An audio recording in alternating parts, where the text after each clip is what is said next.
Hello friends, താമരയെയും ഗപ്പിയെയും കുറിച്ചാണ് ഇന്നത്തെ സംസാരം. താമരയുടെ ഭംഗിയോടൊപ്പം തന്നെ നമുക്ക് ചെറിയൊരു വരുമാനം അതിൽ നിന്നുണ്ടാക്കാൻ സാധിച്ചാലോ?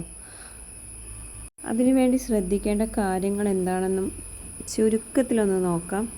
ആദ്യമായി ലോട്ടസ് കെയർ ടിപ്പാണ്. വെയിൽ താമരയ്ക്ക് വളരാനും പൂക്കളുണ്ടാകാനും ദിവസവും കുറഞ്ഞത് 5 മുതൽ 6 മണിക്കൂർ വരെ നേരിട്ട് സൂര്യപ്രകാശം കിട്ടണം.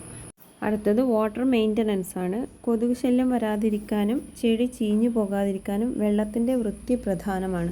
നിറയെ പായലൊക്കെ പിടിക്കുന്നുണ്ടെങ്കിൽ കുറച്ചൊക്കെ മാറ്റി കൊടുക്കുക.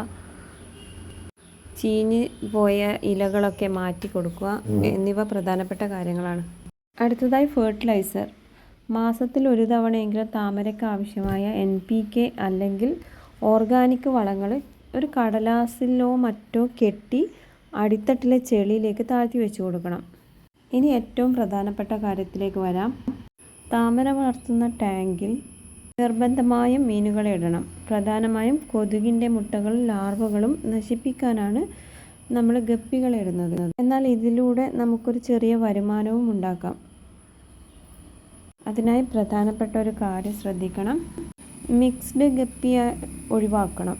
താമരപാത്രത്തിൽ പലതരം ഗപ്പികളെ ഒന്നിച്ചിടരുത്. അങ്ങനെ ചെയ്താൽ അത് ക്രോസ് ബ്രീഡിങ് നടന്ന് ഗുണനിലവാരമില്ലാത്ത ഗപ്പികൾ ഉണ്ടാവും. അവയ്ക്ക് വിപണിയിൽ വില കിട്ടാതെ വരും. അതുകൊണ്ട് തന്നെ ഒരു ടബിലോ ടാങ്കിലോ ഒരേ ഇനത്തിൽപ്പെട്ട, ഉദാഹരണത്തിന് ഫുൾ റെഡ് അല്ലെങ്കിൽ ബ്ലാക്ക് പ്രിൻസ്, ഈ ഗോൾഡ് കളറുള്ളത്, എൻ്റെ കയ്യിലൊരു ഗോൾഡ് കളർ ഗപ്പിയാണുള്ളത്. പലതരം ഗപ്പികളുണ്ട്, പക്ഷേ ഞാൻ 2-3 ടബിൽ അല്ലെങ്കിൽ ആ ഒരു പാത്രത്തിൽ ഈ ഗോൾഡ് കളറാണ് വെച്ചിട്ടുള്ളത്. അത് നൈറ്റിൽ പോലും നല്ല ഷൈനിങ് ആയിട്ട് കാണാൻ പറ്റും. അങ്ങനെ ക്വാളിറ്റിയുള്ള ഗപ്പികളെ മാത്രം വളർത്തുക. ഗപ്പികളെ ആദ്യമായി വാങ്ങുന്ന ആളാണെങ്കിൽ ഫസ്റ്റ് ടൈം ട്രയോ, അതായത് 2 ഫീമെയിലിന് 1 മെയിൽ എന്ന രീതിയിൽ വാങ്ങുക. ഒരേ സ്ട്രെയിനിലുള്ള ഗപ്പികളെ പെരുപ്പിച്ചെടുത്താൽ നല്ല വിലയ്ക്ക് ആവശ്യക്കാർക്ക് വിൽക്കാൻ സാധിക്കും.